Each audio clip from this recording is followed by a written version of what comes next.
धातु को केरोसिन में डुबाकर रखा जाता है? सोडियम को केरोसिन में डुबाकर रखा जाता है। अरे सोडियम को अगर केरोसिन में नहीं डुबाकर रखा जाएगा तो क्या होगा? बताए थे, पढ़ाए थे जी, तुम लोगों को बताए थे शायद। केरोसिन में डुबाकर इसलिए रखा जाता है कि वह हवा के संपर्क में आने पर जलने लगता है, इसलिए उसको केरोसिन में डुबाकर रखा जाता है। हवा से विक्रिया करके जलने लगता है। बक्साइट इन सबों में से किस धातु का अयस्क है?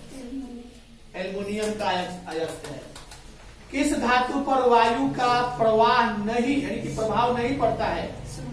सोना। सोना को कहीं फेंक दो, कैसा रख दो, वो जैसे के तैसे रहेगा। लोहा को फेंकोगे तो क्या होता है? लोहा में जंग लग जाता है। अगला है, इनमें से कौन सा लवण समुद्री जल में पाया जाता है जिसको खाने के प्रयोग में लाते हो? कौन सा लवण है? नमक खाती है कि नहीं खाती है? हाँ, तो सोडियम लवण जो है NaCl, वो समुद्र में पाया जाता है। समुद्र के पानी को अगर धूप में रख दोगे तो सूखने के बाद वो नीचे जो है उजला उजला नमक प्राप्त होगा। कौन सी धातु साधारण ताप पर द्रव रूप में पाई जाती है? साधारण ताप पर पारा द्रव रूप में पाई जाती है। कौन विद्युत का सुचालक होता है? ग्रेफाइट के सल्फर? गलत, ग्रेफाइट विद्युत का सुचालक होता है। तुम दो जी, कौन सा है?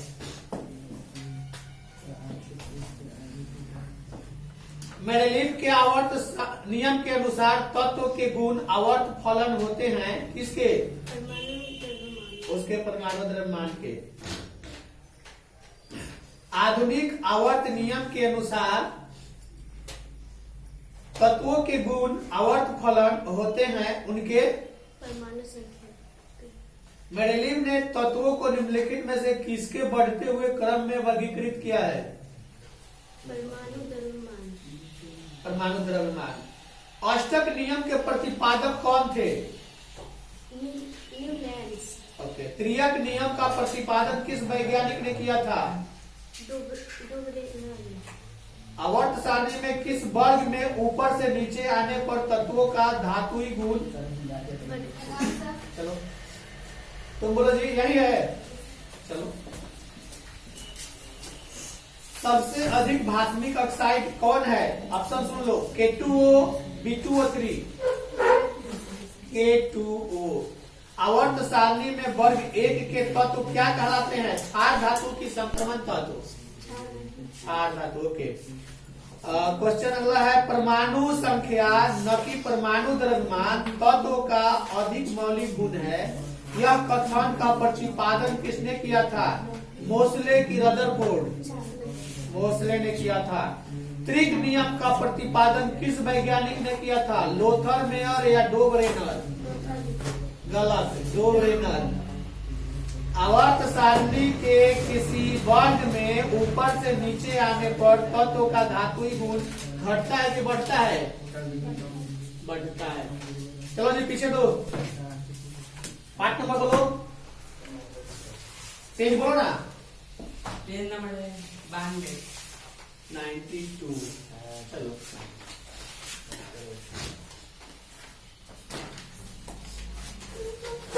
इनमें से कौन जोगशील अभिक्रियाएं प्रदर्शित करता है?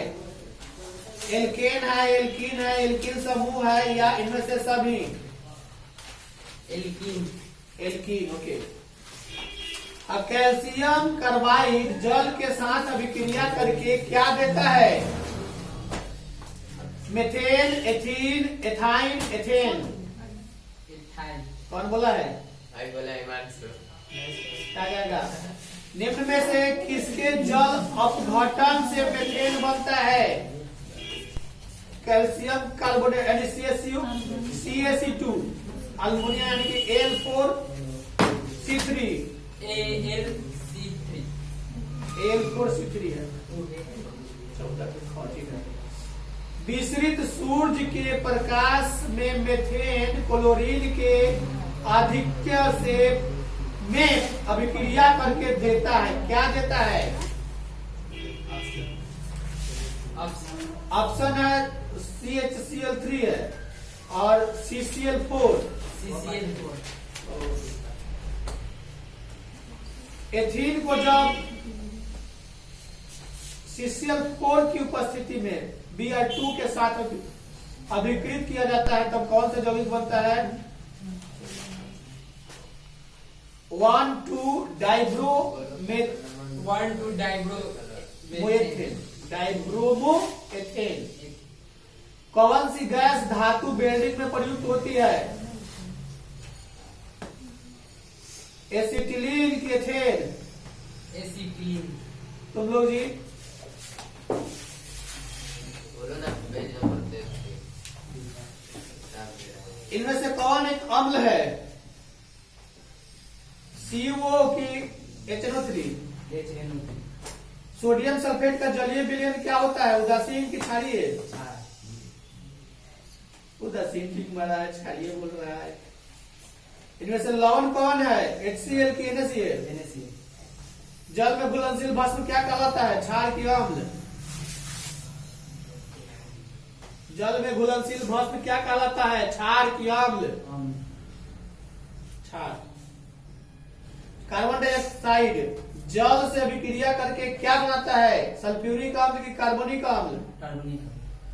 एसिटिक दुर्बल, यानी कि एसिटिक अम्ल दुर्बल अम्ल है क्योंकि यह पूर्ण रूप से आयनित होती है कि आंशिक रूप से आयनित होती है? आंशिक रूप से आयनित होती है। जलीय विलयन में एसिटिक अम्ल का आयन नहीं होता है, आंशिक रूप से होता है या पूर्ण रूप से होता है? तुम्हारा जी 123। 100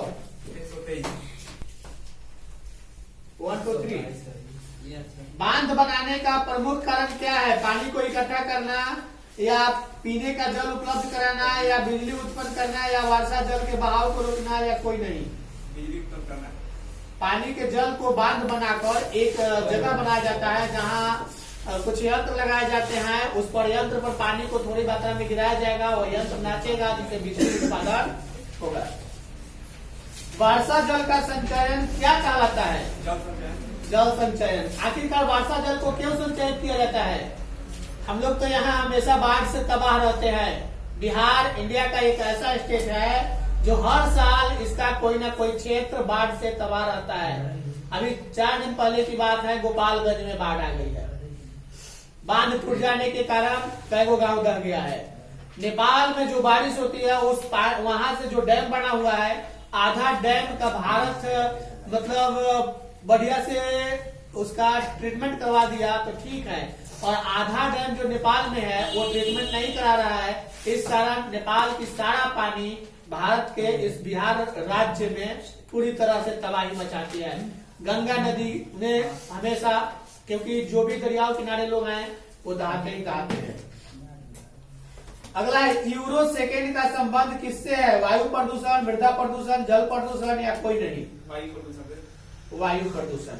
वनों का क्षेत्रफल बढ़ाया जा सकता है क्या करके? वनों का इस्तेमाल नहीं करके, बाढ़ रोक कर, पेड़ लगाकर या पेड़ काट करके। वनों का क्षेत्रफल बढ़ाया जा सकता है क्या करके? क्षेत्रफल को बढ़ाया जा सकता है पेड़ लगाकर कि पेड़ को काट कर?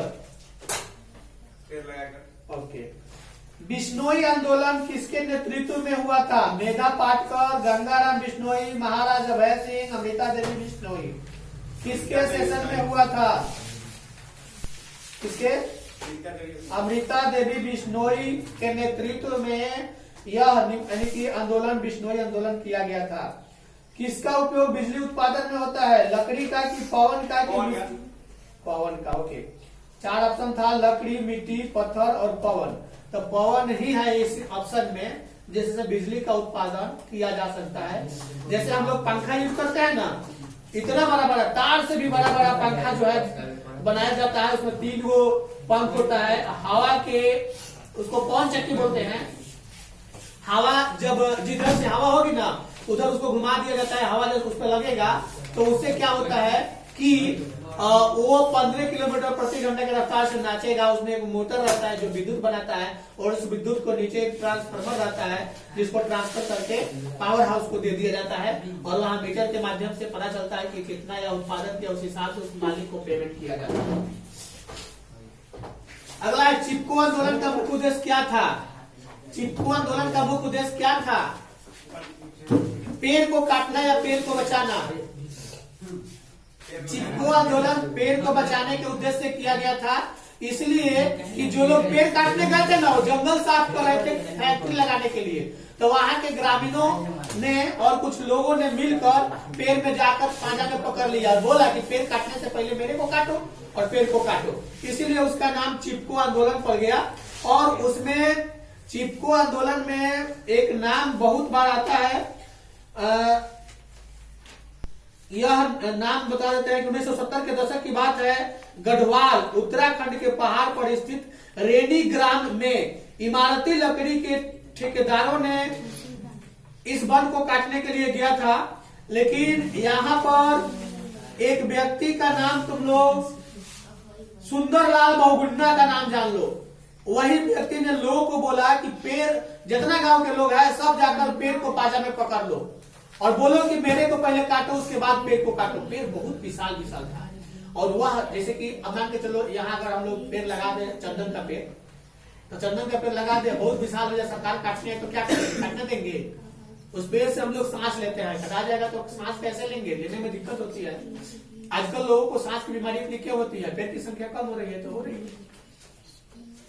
कोयला तथा पेट्रोलियम क्या है जी? नाभिकीय ईंधन, जीवाश्म ईंधन, जीवों के अवशेष से प्राप्त ईंधन है, इसलिए जीवाश्म ईंधन। बड़े बड़े बांध होते हैं, गरीबी बांधों से क्या होते हैं जी? गरीबी होते हैं कि सुखाड़ होती है कि वनों का विकास होता है कि सिंचाई के लिए जल की उपलब्धता होती है? बोल रहा है पिटा जाएगा तो समझ रहा है कि सर सुन नहीं रहे हैं, सब सुन रहे हैं। बड़े बड़े बांध बनाने का मकसद क्या होता है? गरीबी या सूखा लाना या वनों का विकास करना या सिंचाई के लिए जल को उपलब्ध करना। सिंचाई के लिए जल। तुम बोलो जी कौन सा? 145 है। 145 में तुम्हें बात कर दूध यानी कि किसका पीएच मान न्यून होगा? दूध का, लार का या खून का या आमाशय रस का? ये नहीं है तो 45 में तो ये है 45 में। उच्च विद्युत धनात्मक के कारण धातुओं के परमाणु आसानी से बना सकते हैं। क्या बना सकते हैं जी? धनाविष्ट आयन बना सकते हैं। कैल्शियम धातु की अभिक्रिया जल के साथ कराने पर पवन मतलब इसमें से क्या उत्पन्न होगा? जल के साथ इसकी अभिक्रिया अत्यंत कम होगी या अत्यंत तीव्र होगी, या कैल्शियम ऑक्साइड और हाइड्रोजन बनाएगी, या हाइड्रोजन गैस के बुलबुले निकलते हैं जो धातु के सतह से चिपक जाते हैं। हाइड्रोजन गैस के बुलबुले निकले सतह से चिपक जाते हैं। किस प्रक्रिया द्वारा सल्फाइड अयस्क का सांद्रण किया जाता है? फेन उत्प्लावन विधि, प्लावन विधि। धातुओं के ऑक्साइड सामान्यतः किस प्रकार के होते हैं? धातुओं के ऑक्साइड सामान्यतः किस प्रकार के होते हैं? ऑप्शन में बता दें। ऑप्शन में है अम्लीय, भास्मिक, उदासीन और उभयधर्मी। भास्मिक। ओके, अगला क्वेश्चन है इलेक्ट्रॉनिक विन्यास वाले तत्वों में कौन अधातु है? 4 को इलेक्ट्रॉनिक विन्यास दिया है 285। ओके ठीक है। अयस्कों में कौन एल्युमिनियम का अयस्क है? हेमेटाइट, डोलोमाइट या मैलेकाइट या बॉक्साइट? ओके। ऑक्सीजन की अनुपस्थिति में अयस्क को उसके द्रवनांक से कम ताप पर गर्म करके धातु को उसके बॉक्साइट में परिवर्तित करने की प्रक्रिया क्या कहलाती है? निस्तापन, भर्जन, धातुकरण, क्या निस्तापन? ओके। और कोई याद है कुछ? जौन सा विषय रहेगा रूटीन लिख लोगे, जौन सा विषय रहेगा उसमें से हम कम से कम 10 को, अधिक से अधिक जितना सुना दो। कुछ याद है? चलो तुम्हारा भी दे दो। किसी अणु AB में आवेश का बंटन है A+B अतः यह अणु क्या आयनिक है, धात्विक है? आयनिक है।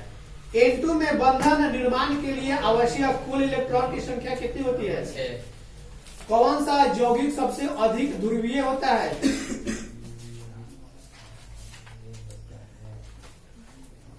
NaF यानी कि सोडियम NaF। कौन सा यौगिक Sp अति व्यापन से बनता है?